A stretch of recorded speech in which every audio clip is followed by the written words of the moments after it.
You're watching WJLA 24/7 News. Good Morning Washington.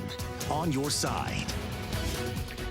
The majority of Americans do not have a will. And if you're one of those who's been putting it off, well, this month is for you. August is Make a Will Month, and local financial professional Mike Ausherman from Legacy Capital Planners is here to explain who needs a will and the steps to get started. Good to have you here, Mike. Thank you for having me back. I appreciate it. So you think about a will, making out a will, and normally we kind of wait at least until we have children and then we have descendants. We want to make sure they inherit what we have. Is that the best time to start thinking about? You know what? I think the best time to start thinking about it really is when you really start to feel like you have things of value, right? Whether it be investment accounts, stocks, bond, mutual funds, real estate, personal property, jewelry, family heirlooms. If you have children, right, a will is where you name guardians for your children, and if you don't have those documents in order, it could be up to a judge to decide where your kids go, and it might not necessarily be what you want. Wow, that is something to think about. It certainly gives is, you right? pause, right? It does. So does everybody need a will then?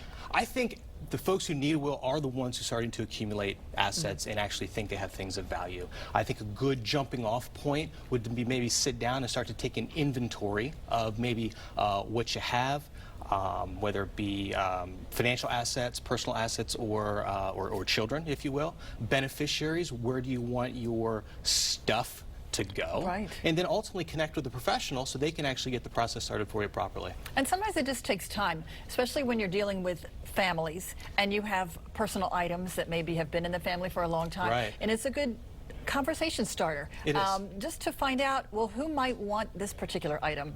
Maybe the one child doesn't want it and one really does. So it's Exactly. kind of good to know so Yep. that who you can turn things down to. It is interesting because when you start to actually look at your estate planning, you actually start to have these very important conversations that are sometimes difficult with family. But if we establish a clear line of communication, we can avoid a lot of headache in the long run. I've been involved in many situations where things were nice and tight, the estate planning was taken care of, and everything just unfolded the way the wishes were, right? As opposed to somebody who didn't have their items in order, that creates conflict. We have a great family dynamic, and all of a sudden brothers and sisters are no longer speaking to each other because everybody wasn't on the same page. You know, at Legacy Capital Planners, we actually develop holistic plans for estate planning, investment management, tax planning, and risk management, and we feel that our clients feel ultimately more comfortable when they're able to check all these boxes as it relates to their planning. So we're sitting at home, we're getting we're looking at our assets, Yep. we're looking at our jewelry and anything of value, our cars or whatever. And then what is the next step? The next step is to actually meet with a professional and actually really decide, you know, what type of documents you need. Because while the will is the cornerstone of a sound estate plan, there are other ancillary documents you're going to want to have in line too. These would include powers of attorney for health care and finance. Oftentimes we might name one child power of attorney for finance and the other one as power of attorney for health care. You know, these documents are critical for your loved ones to be able to communicate with people in the event that you can't. Can you explain the difference between what an executor does versus the health care planner? So basically you have two representatives appointed.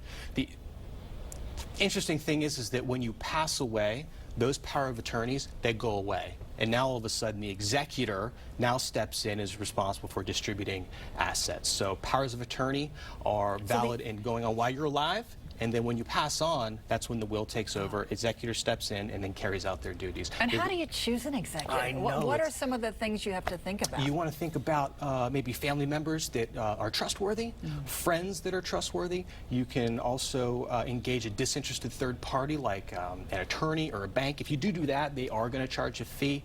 Smart Money says the average fee is right around 5%, but you're definitely going to want to have someone on there that is trustworthy. If you do choose a friend or family member, you're going to want to have a clear conversation with them, letting them know that they are the executor and they do have these responsibilities, because it's a big deal and it's a big task. Yes, But, and the healthcare power of attorney, that would be making end-of-life decisions. Right. So Like, you what are definitely want somebody that's got your best interests at heart. Exactly. And who knows you, right? What your values are. And all of that is very clearly outlined in that power of attorney. For more information, where do we go, Mike? You can actually go to our website, which is MarylandMoneyGuys.com. We have a great download and estate planning checklist that is the conversation starter to make sure that your estate plan is up to date. If you haven't thought about it, now's the time to do that. Mike, thanks for coming in Thank you for today. having me.